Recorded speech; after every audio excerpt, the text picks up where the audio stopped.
প্রিয় ভাই বোনেরা, নির্বাচন এসেছে, স্বাভাবিকভাবেই বিভিন্ন রাজনৈতিক দল তাদের বিভিন্ন লক্ষ্য উদ্দেশ্য জনগণের সামনে উপস্থাপন করবে।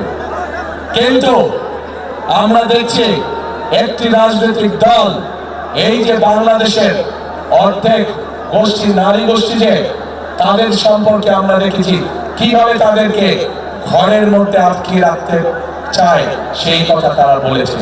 আমরা দেখেছি একটি রাজনৈতিক দলের একজন নেতা পরিষ্কারভাবে বলে দিয়েছে যে তারা কোনোভাবেই নারীর নেতৃত্বে বিশ্বাস করে না।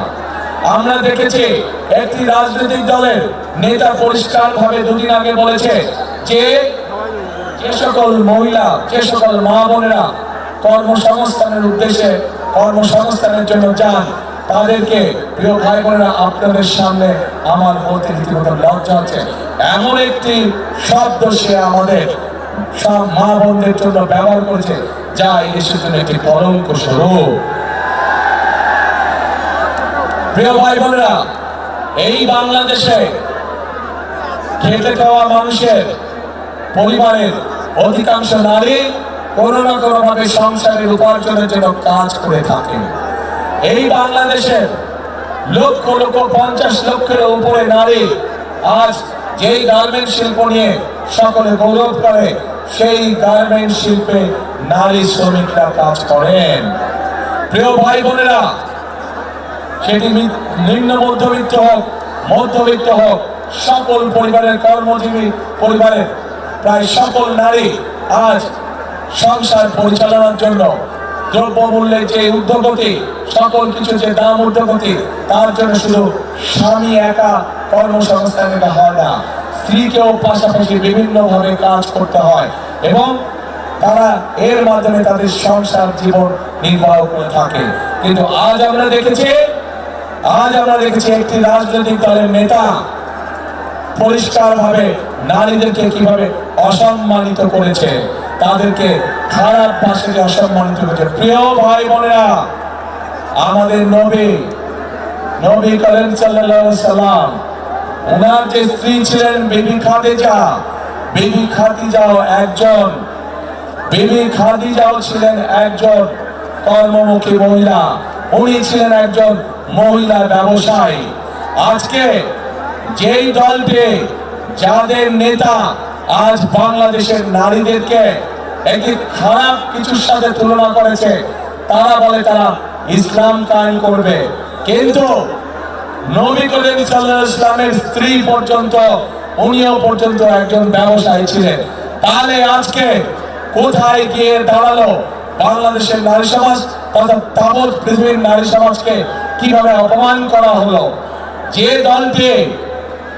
দলটি নির্বাচনের আগে দেশের অর্ধেক জনগোষ্ঠীকে ঘরের মধ্যে বন্দী করতে চায়, যে দলটি নির্বাচনের আগে দেশের অর্ধেক জনগোষ্ঠীকে অসম্মানজনক ভাবে কথা বলে, তাহলে আপনাদের কাছে আমার প্রশ্ন, আজকে নির্বাচনে যদি তারা কোনোভাবে সুযোগ পায় নির্বাচন পরবর্তী সময়, তাহলে তাদের আচরণ কি হতে পারে?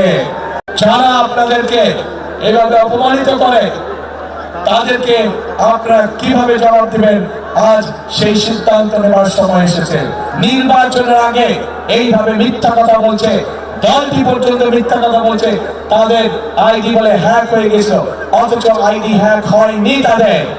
কাজে এরা নির্বাচনের আগে নিজেদের স্বার্থ সিদ্ধির জন্য মানুষের সামনে মিথ্যা কথা তুলে ধরছে, মিথ্যা কথা তারা বলছে। এদের একটাই পরিচয়, এরা মিথ্যাবাদী। এরা নিজেদের প্রয়োজনে নিজেদের সাথে মিথ্যা কথা বলে। যারা মিথ্যা কথা বলে, হাজারো লক্ষ কোটি মানুষের সামনে যারা মিথ্যা কথা বলে, যারা বিশেষজ্ঞদের মুখের উপরে মিথ্যা কথা বলে, এরা আর যাই হোক, এরা দেশ জননী হতে পারে না।